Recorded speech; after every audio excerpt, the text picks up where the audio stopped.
અને એટલા માટે શાસ્ત્રકારોએ ઉપનિષદોમાં વેદોમાં કીધું એકમ સદવિપ્રા બહુધા વદન. એક જ સત્યને લોકો અલગ અલગ રીતે રજૂ કરે છે.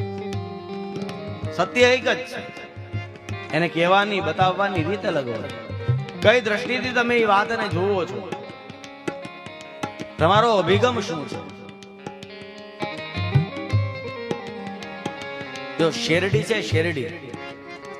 શેરડીની ગુજરાતીમાં શું કહેવાય? હું તમને પૂછું છું. શેરડી જ કહેવાય ને? તમે મૂંઝાયું કેમ ગયા? હવે શેરડીને હિન્દીમાં શું કહેવાય? કોઈને ખબર છે? ગમ્યું જે બોલ્યા? કોણ બોલ્યું?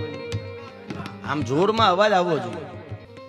શેરડીને ગુજરાતીમાં શેરડી કહેવાય, શેરડીને હિન્દીમાં ગન્ના કહેવાય. શેરડીને ઇંગ્લિશમાં શું કહેવાય? કોઈને ખબર છે?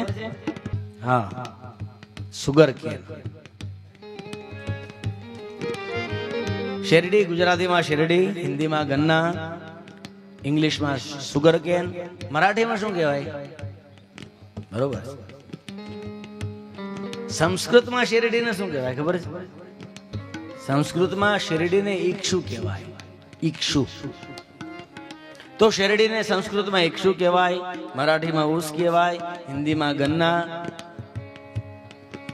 ઇંગ્લિશમાં સુગર કેન અને ગુજરાતીમાં શેરડી.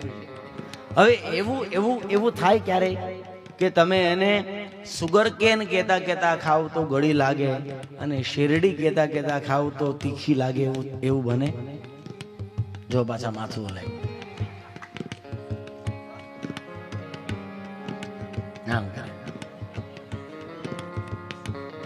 અધમણનું માથું હલાવશે પણ 50 ગ્રામની જીભ, એવું બને?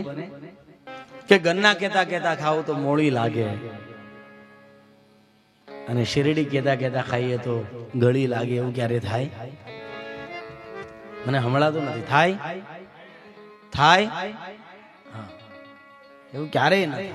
બસ આ કહેવાય માંગુ. શેરડીના ઉદાહરણથી હું ખાલી સમજાવવા એટલી માંગુ કે તમે કોઈ પણ ઈષ્ટનું ભજન કરો, તમે કોઈ પણ ને માનો, અંતે તો ઈ તત્વ એક જ છે, એમાં કોઈ ભેદ નથી. તમે ભગવાન રામનું ભજન કરો, તમે ભગવાન કૃષ્ણને ભજો, તમે કલ્કીને ભજો, તમે બુદ્ધને ભજો, આ નામ અલગ છે, તત્વ તો એક જ છે.